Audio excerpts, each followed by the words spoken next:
muted. Oh, she's talking about Gail. Yeah, okay. Welcome you all. I think every LD-14 meeting I've been to, I've stood up here with my little iPad and shown you Zaki's picture. My iPad's back there. I still got Zaki's picture, and you will see Zaki's picture again. Zaki is my 6-year-old grandson who currently owes something like $70,000 to $80,000. And Zaki's got a real spending problem that we all gotta work on at the national level and at the local level. It is about our grandchildren, it is about us, and we gotta do it. We had a really great turnout at our first meeting last Monday after we had our little changeover. We sort of stuck to the agenda. Tom goes on. But we're doing it. And the points that we want to make and the points that I think need to be made is that we need to hold people's feet to the fire. We are conservative Republicans. We elect people we expect to represent our conservative values, principles, and defend them, if need be, right down to when the blood starts flowing. And we are reminding people of that. And we will continue to remind people of that as the Cochise County Republican Committee. We have already, in conjunction with our state representative, state delegate, or at the Phoenix level, reminded Senator McCain that we were not completely happy with his support of that UN treaty, which was defeated. We are in the process of reminding Senator McCain and others that we don't want them supporting anything which would give an advantage in any way, shape, or form to restricting your and my Second Amendment right. I don't think that has gone to them yet, but it will. That's what we're about. We're going to be aggressive. We're going to be upfront. We're going to say this is the way we want you to do. I think, for example, and I might just do this on a personal basis, talking about Harry Reid. Our senators from across this country ought to be on the floor of the Senate every single day, declaiming against the lack of a budget. It's a friggin' law. But you know what they did? They wrote a law that has no enforcement mechanism. We need to call them to task on things like that. If you're not going to put some way to enforce something, then forget about it. But when you write something, stand up for it. Get them up on the floor. Do it. The National Committee needs to be out there right in the front. There ought to be a press release every day. Shut the place down if that's what it comes to. Shut it down. Zaki doesn't need any more debt. We don't need any more debt.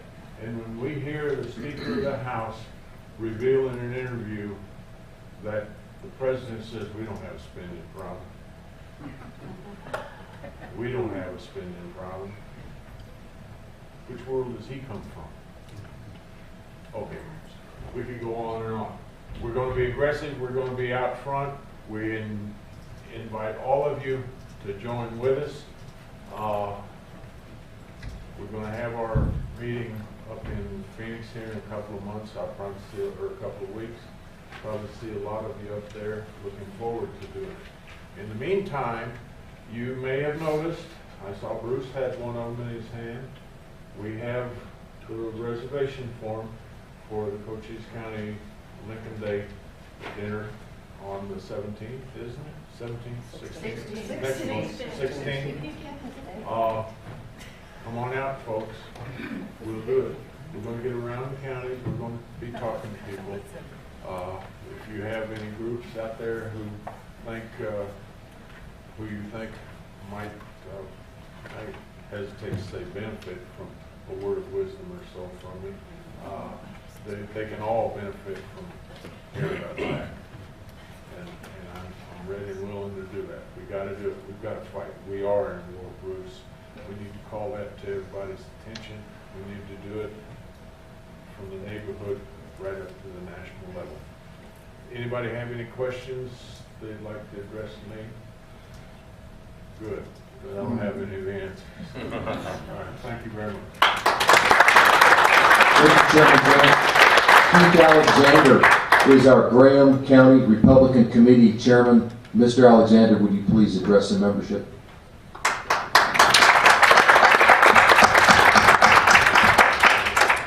Chairman, thank you for allowing me to be here. We got an invitation to speak or give a report, and there was nothing else beyond that, so I hope that I come up with something that pleases the chairman here. In Graham County, we had recently had a vacancy due to death in our precinct committeeman. That was just appointed, so in the portion of our county that's in LD-14, we're completely full again. We've got all our voting PC slots filled. One thing that we're kind of fortunate up there is we've got a lot of the elected officials and county officials that really actively participate in the Republican Party. Our elected PCs right now include one of the members of our Board of Supervisors, our Mayor of Pima, who is George Lemon, Don Carter, who's also one of our officers, is here in LD-14 as an elected precinct committeeman. He's on the Pima Town Council. The Mayor of Safford is one of our PCs. Our Sheriff is a PC. Our County Assessor is a PC. The President of the Irrigation District is a precinct committeeman. So it makes things a lot easier to get done. We have a lot more influence in the county when they're actively participating and helping with us there. We had our meeting yesterday was interesting. First of all, Senator Griffin was there. She was good enough to come up there. In fact, she and her seatmates, I think some people may think that they're Graham County residents because they come up there so often, and that's a good thing. We appreciate that. But in our Republican committee meeting, we had a member of the Board of Supervisors and the Mayor of Thatcher show up, and they're both registered Democrats, that they wanted to come and see what Senator Griffin had to say. And it wasn't an antagonistic thing at all. I mean, they were supportive of some of the things she was doing and participated in the discussion. So we are hopeful we're making some more inroads and broadening our base rather than contracting it. We're focusing very strongly on preparing for the election in 2 years. We're trying to put things into place, raising money, setting up some committees so that we can do that. I agree with the thing that Mr. Jones said. Sometimes I think, though, that if we would get out front and win our elections, we wouldn't have to do quite so much holding people accountable. Right now, it's frustrating to see some of our House, some Republican members of the House, as well as a lot more members of the Senate, seem like continuing to cave in to the Democrats. And it's because, well, we've got to compromise and make something work because we've got a Democratic president, we have a Democratic majority in the Senate, and that's very frustrating. But, you know, if we had a Republican president and we had a Republican majority in the Senate, we probably wouldn't have to worry about that nearly as much. There wouldn't be anything to cave into if we had the majority there. And so that's what we're going to try to do. We're encouraging our people to get involved in races in adjoining states. We had some people from Graham County that went over to New Mexico last year and did some campaigning there in a congressional race. You know, West Virginia, Senator Rockefeller announced yesterday that he's going to retire. That's been a Democratic seat since the Civil War. And all of a sudden it's open and there's no apparent person to replace him with. You know, if you have a reason to go on vacation back east, you know, take a day out and go help them campaign in West Virginia. You know, start sending them $10 or $20. You know, we don't have an election here in the Senate for 4 years, but we can be an influence somebody, you know, somewhere else. You know, do you have family members or friends in West Virginia? You know, find out who's running back there. I know that the Republican representative has announced that she's going to run for that Senate seat. And I think that's how we take things back. I don't mean we should give our Republicans a free ride, but in my county where I'm at, our district just elected Ann Kirkpatrick. She's going to be in there for 2 years no matter what happens. And so I've got limited, I've got kids, I've got a job, I've got other responsibilities, and so with the time I have, do I want to beat up my Republicans that are there and are going to be there for 2 years, or do I want to get rid of Ann Kirkpatrick? Well, the first thing I want to do is get rid of Ann Kirkpatrick.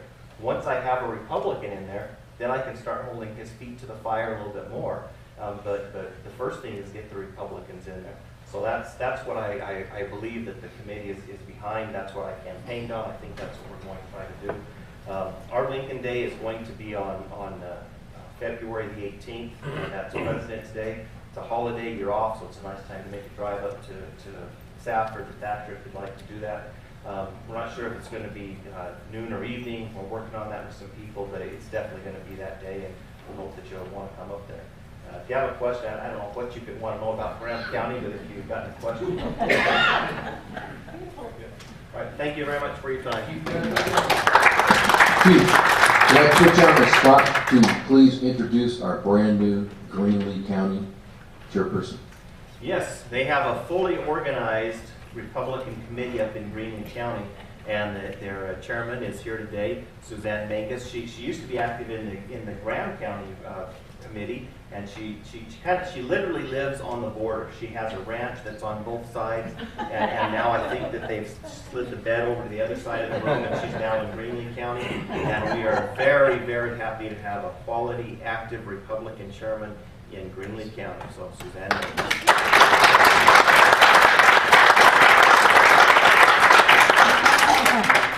Well, hello everybody, and thank you for inviting me, Chairman.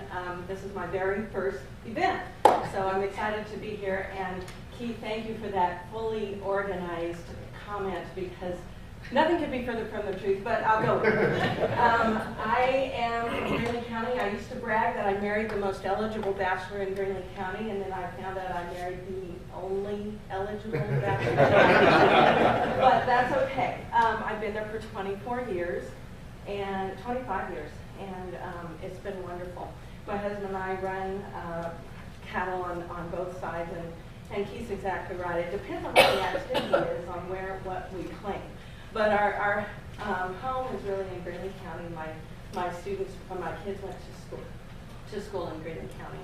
But I'm actually now a school administrator for the Thatcher School District. I was the marching band director at Morenci High School for a number of years, then went into administration.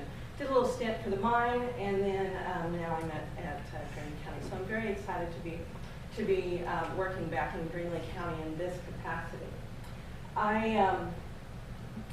We are reorganizing. It was in a bit of disarray. We have 11 open spots for PC right now. We have 5 that are placed. So we're spending this year, we've had our first meeting already, and we've set some goals and really just gotten to know each other. We're just at that rebuilding stage. But we will partner quite a bit, i.e. right on coattails of Keith's organization in Graham County. As you know, we have a copper mine, a large copper mine in Greenlee County, and we are very interested in natural resources. One of the largest things that affects us is water, and legislation on water and control of water, not only for the agriculture community, but for the mine as well. So there's a lot of energy around that, but there's a number of other topics that we'll be working on. Where I got involved with this, and where I sort of got my push, is through the Doty London program. I don't know if you've ever heard of that, but it's a training program for Republican women. And I have my classmate back there in Carla, and we form a good group, but it really asks you to consider what we talk about: get involved, get active. But what is your niche? What are the things that you can bring to the Republican Party and then make that world class? Do the best that you can at what you've identified. And for me, and I think I can speak for Carla, it was really a life-changing experience. On my father's side, I'm just a second-generation American. And he always said, this is the country that you can do anything that you want to do in terms of your own personal growth. And if you've ever traveled overseas, what we have in the United States has to be protected, and we're now in that fight to protect it. And he told me as a young girl, step up and do what you can. And I'm just honored, really, to be at the point in my life where I can hopefully contribute something. So thank you for letting me be here. We hope good things will be happening in Greenland County. Come visit us. I hope everybody knows where Greenland County is, but we've got a beautiful, picturesque county, very, very small, but it's a wonderful place to be. Thank you. Thank you very much. We do have one item of business, and the chair would entertain a motion to approve the October and November meeting minutes. So moved. There is a motion. There is a second. All in favor say aye. Aye. Thank you very much. That motion passes. Okay, I got a little bit of an inspirational speech, hopefully. One of the discussions that we're hearing today is, as Republicans, is that we need to reach out to Hispanics, and I'm very much in favor of that, as well as reaching out to everybody else. I believe that one of the benefits of having been a Border Patrol agent for 26 years is that I'm impervious to accusations of racism. It came to my attention early in my career that those that do not like the Border Patrol typically do not like the border either. So we can't cave in to the racism strategies of the left, or any other of their strategies for that matter. We can't let them define the debate. We have to quit taking directions from liberals in the liberal media. The liberal media says the Republican Party is too old, too white, and too male. I say don't let the progressives define the debate. If we had as many old white men in 2012 as we did in 2008, we might have gotten Romney in. You won't see me turn my back on the old white man vote. That's the underlying strategy of the left. With regard to redistricting, in case nobody's thought about it, because of the millions of illegal aliens in the country living predominantly in densely populated areas, and because of the census count that counts them in the population, the politically progressive areas where they live are already overrepresented by municipal, state, and federal representatives. That's what I call another form of affirmative action for progressives. Even if the illegal aliens don't vote, the legal progressive voters in those areas populated by illegal aliens are overrepresented by virtue of the district lines that are drawn according to census population, whether it's legal or not. How should Republicans reach out to black Americans? According to a Zogby poll, 66% of blacks say abortion should never be legal. That is a very conservative position. Although only about 13% of the population is black, they account for 36% of the abortions, almost 3 times their representation in the population. So, if 50 million babies have died as a result of abortion since Roe versus Wade, that equates to 18 million blacks, plus their children and grandchildren, speaking of reproductive rights, that would have been living, working, voting, and contributing to our country. If Republicans can only garner 25% of the Hispanic vote and 10% of the black vote, then welcome that 25% and that 10% with big open arms. Train them to be precinct committeemen and candidates. Let them be the ones to recruit more Hispanics and blacks. Somebody said true leadership doesn't create followers, it creates more leaders. Reject the progressive definition of the debate. If we continue the slide to the left and promise, quote, more free stuff than the Democrats, we'll betray ourselves and continue to lose our conservatives to the perception that there is only one party. If Hispanics and blacks cannot be recruited into the Republican Party by pointing out the racism double standard of the left, approach the issue from a national security and economic standpoint. Failures to secure our border and create an immigration system that has real integrity impacts everything from national security, criminal justice, community safety, in the environment, healthcare, education, and other such challenges. Pretty much everything on the political spectrum. Based on a random sample, the Government Accounting Office estimates that criminal aliens average 7 arrests, 65% were arrested at least once for an immigration offense, and about 50% were arrested at least once for a drug offense. About 40% of the individuals convicted as a result of the Department of Justice terrorism-related investigations were aliens. Between October 1st, 2010 and April 30th, ICE returned to their countries of origin more than 215,000 aliens, including 109,000 aliens with criminal convictions. Of those, 585 were convicted of homicides, 3,000 were convicted of sex offenses, 24,000 were convicted of serious drug offenses. So think how many people were killed, seriously injured, or had their worlds turned upside down because a loved one, a close friend, or business associate was killed or seriously injured by one of these transnational thugs. And incidentally, I did plagiarize that from Michael Cutler. I want to make sure that was one of his articles. And I got some more statistics to wow you with, but I'm just gonna cut to the chase. The take-home point is that we're not talking about lettuce pickers, maids, gardeners, and progressives as the progressives would have us believe. Progressive dissatisfaction and envy are at the heart of the so-called competitive districts debate, and that really put the hurt on us, as most of us know.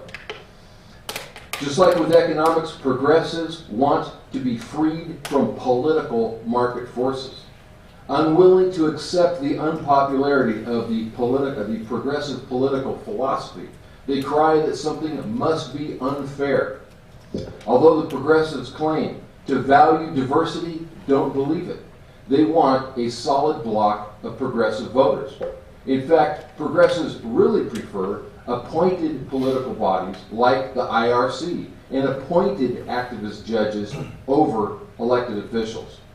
And where progressives cross the line into error is their demand for equality of outcome. The philosophy of one man, one vote is not what progressives want. They want clearly less popular philosophies to be afforded endangered species rights. That's what I would call it. So my final comment is no affirmative action for progressives. Okay, there's two main issues that I've been involved with politically. One is an issue of ballot commingling, which I've talked to Chairman Jones about. And we have that problem in Sierra Vista with precincts that have both city voters and county voters. And we're going to address that. We're waiting for the county to come up with some statistics to compare to estimates that we have and see how much they differ. Another big issue for me is the SSVEC ballot language, and that was a measure that passed in Sierra Vista. It passed with the early voters, but it actually lost at the polls. And Representative Stevens is helping me push that up the food chain with the Attorney General's office, and I thank you for that, Mr. Stevens. Last but not least, we do have these lovely name tags, which some of us are sporting, and those are available for $7. I'll take care of that for you. I have a guy who makes these in Sierra Vista, and I'd be glad to get one for anybody who wants one. And so that moves us to the first Vice Chairman's report. Mr. Collins could not be here because his parents needed assistance. He's expected to return to this area today, but he was unable to make this meeting today. So that brings us to Mr. Lemon, our second Vice Chair. Would you please address the membership for us? I'd be happy to. I can keep my voice. I'm from Graham County. That'll help. Yeah. I'm from Graham County. We were lucky enough to have Gail Griffin come and be our speaker for our Republican meeting yesterday. Gail and I keep saying I hadn't seen you in so long. It's been almost a whole day. Um, And we always have a really good turnout when she comes, and we certainly appreciate her being there and sharing some of the things that she shared with us yesterday. Everybody that's involved in city government in Graham County has to speak about water. In Pima, we have water supplied by the Graham County Co-op, and they tell us they have more than enough. The city of Safford, for the first time ever, had a water problem this summer. It looks like next summer is going to be worse. They are going to have to really do a number on the people that are using water that's things like water your yard, wash your car. So the City of Safford made one small error when they first started putting in their water system. They told Thatcher if they would let them put their water system in, they'd have all the water that they need. Well, turns out that's not the case. But we understand that there's about a 500-foot difference between the co-op water system and the City of Safford water system. If they can work out a deal to buy water from the co-op and make that connection, that'll be wonderful for the City of Safford, but we as the City of Pima don't particularly like that situation. Has anybody here that's gotten a check for the last 2 weeks for your paycheck? Anybody? Oh boy. I was listening to the radio this morning driving down, and there were 7 or 8 people on the radio that said, "Well, I got a paycheck, and it was a lot smaller, and I didn't think they were going to tax us." Well, it's not a tax. They're brought the 2% Social Security tax back up, so that's what they're missing. If you think that's bad, wait till your utility bill goes up by 17%. If you think that's bad, wait till your Obamacare payment goes up by so many percent. We're all going to be sunk.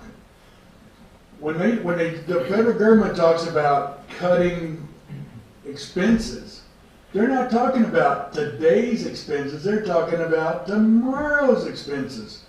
We have to get them to cut today's expenses and do away with tomorrow's increase in those same expenses. That's the only way we're going to come out ahead, folks. Well, and if we can get the economy to grow, that'll help. But we have got to cut expenses. Period. We're borrowing way, way too much money. And I guess that's all I have to say about that.